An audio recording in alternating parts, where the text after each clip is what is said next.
Bonjour, aujourd'hui, on va travailler sur comment résoudre une équation quadratique avec une calculatrice scientifique. Okay? Donc, calculatrice scientifique peut nous donner la réponse d'une équation quadratique. Donc, ici, premièrement, j'ai trois numéros. Okay? La première numéro ici, c'est égal à 10. Donc, première chose qu'il faut faire, c'est mettre l'équation égale à 0. Donc, c'est ça que je vais faire. Donc, je vais faire 2x à la 2 moins 4x moins 16. Donc, le 10, mettre ça dans l'autre côté, ça donne moins 16, ce qui est égal à 0. Donc, avec ça, on identifie c'est quoi A, B et C. Mon A, c'est toujours le coefficient du x à la 2. Mon B, c'est toujours le coefficient du x. Et mon C, c'est toujours la variable constante, le thème constant. Okay? Dans la calculatrice scientifique, qu'est-ce qu'on a besoin de faire? C'est qu'on pèse sur mode. Okay? Donc, ce modèle-là, on est capable de résoudre l'équation. Donc, mode, si on pèse, parce qu'il y a une flèche ici, donc on pèse la flèche en bas, ça donne équation. Ça, c'est le numéro 2, fait qu'on pèse sur 2. Après ça, il y a encore une autre flèche, on pèse en bas, et ça donne quadratique. Okay? Donc, ça veut dire ici, on voit cubique, là, ça veut dire qu'on peut résoudre une équation cubique aussi. Mais dans ce cas-là, aux secondaire, on va apprendre comment appliquer sur la quadratique. Donc, on pèse sur 2. Donc, en effet, on peut toujours mémoriser la fonction, c'est mode 2, 2. Okay. Donc, après ça, qu'est-ce qu'on fait? On identifie c'est quoi le A. A, c'est 2 ici. Okay. Donc, on rentre 2 égale. Donc, c'est quoi P? P, c'est moins 4. On pèse sur moins 4 égale. Et C, c'est moins 16. Donc, moins 16 égale. Donc, ça donne x1 qui est égal à 4. Donc, je vais écrire ça. Je vais changer la couleur pour dire que ça, c'est la réponse. x1 égale à 4. Après ça, je pèse encore égal. Ça donne x2 égale à moins 2. Donc, on peut dire que x2 égale à moins 2. Donc, voilà, ça, c'est la réponse des valeurs de x. Donc, avec ça, on est capable de trouver la réponse tout de suite. Okay?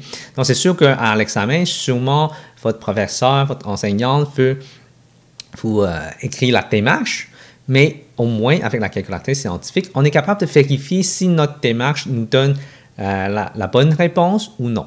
Okay? On va essayer avec un autre. Donc, A, c'est 1. Donc, pour une autre question, on peut juste écraser la réponse 1 égale. Donc, ça rentre dans le A. Le B, c'est 2. Donc, 2 égale. Le C, c'est 1, encore là. Et ici, x1 égale à moins 1. Donc, si je marque la réponse, x1 égale à moins 1. Et je pèse égal en oups, tout de suite, il saute dans le A. Pourquoi il n'y a pas de x2? À cause que x, il y a seulement une seule valeur. Donc, x1, c'est la seule valeur de x. Okay? Dans ce cas-là, juste pour vous en rappeler, là, une fonction quadratique, là, ça peut être comme ça. Fait qu'il y a deux points d'intersection. C'est pour ça qu'il y a deux réponses. Si on a seulement une réponse, c'est parce que on a seulement un point d'intersection. Là, le dernier, on va essayer ça. 2, c'est mon A. B, c'est 3. 3 égale. 4 égale pour mon C. Et qu'est-ce qu'on voit ici? On voit que en haut ici, j'ai un XY. Ça veut dire imaginaire. Okay? Imaginaire, c'est quelque chose qu'on n'apprend pas au secondaire. Donc, qu'est-ce qui est important, c'est qu'on sait qu'avec imaginaire, ça veut dire qu'il n'y a pas de réponse. Okay? Donc, si on fera ça, ça veut dire qu'il n'y a pas de réponse. Même si je pèse égal, x2, s'il y a un xy aussi. Donc, il n'y a pas de réponse pour cette question-là. Donc, x, c'est impossible à trouver. Donc, ça veut dire quoi, ça? Ça veut dire que il n'y a pas d'intersection sur l'axe des x. Okay?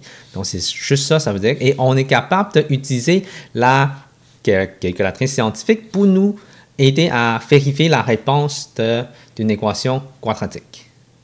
Et comment ça fonctionne pour retourner à la mode normale?